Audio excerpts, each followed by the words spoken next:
we are here with another 10-day success story. Tell us your name. Levinsky Frederick. And tell me, why did you decide to do the 10-day challenge? I've been doing my own diet, not following a specific diet, and I've been doing this for years. And I wanted to always try to see if I could get my body fat percentage down to anywhere between 10 to 12%. I've always been stuck around 14. I learned so much. I had so much empty spots in my diet that I realized that my macros were scattered. I was not getting enough fats within my diet, and it's definitely a success story. I lost inches. I feel leaner. I feel leaner than ever. It's something I definitely recommend anyone and all my clients. And it was a big learning curve for me because, as a trainer, I've been in the industry for about 7 years. I think I know it all that times, but I learned a lot, and it was very, very, very humbling. Well, that's great. So what was your favorite food when you were doing the 10-day challenge? Favorite food was probably the sauteed onions,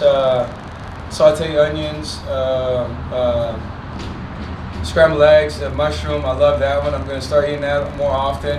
And also the smoothies in the morning with a splash of almond milk. And I'm going to implement that moving forward. And I just also realized how a teaspoon of almond butter is very filling. And that holds me down for about at least an hour, hour and a half. And also I'm a big fan of salads now, man. Good. Big fan of salads. So how has it changed your eating habits?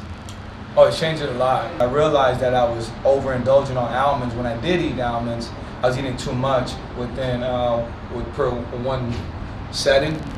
So now I'm always gonna anywhere between 3 to 4, and never more than that with one meal. And also I learned a lot that I need to have fats within every single meal. I used to have only protein and carbs, but now I need protein, fats, and carbs within every meal. Great job. And so what kind of advice do you have for anybody who's thinking about doing the 10-day challenge? There is no advice but just to do it. That's the only advice, is to do it, man, because very humbling. It'll definitely test you, test your mental toughness, test your discipline, and obviously you'll see changes fast. 10 days, people do more like 60-day challenges. 10 days did a lot for me, and I learned so much in 10 days, and obviously I feel great now. Hey, great job, man. You look great. Fantastic. Thank you, man. Thank you.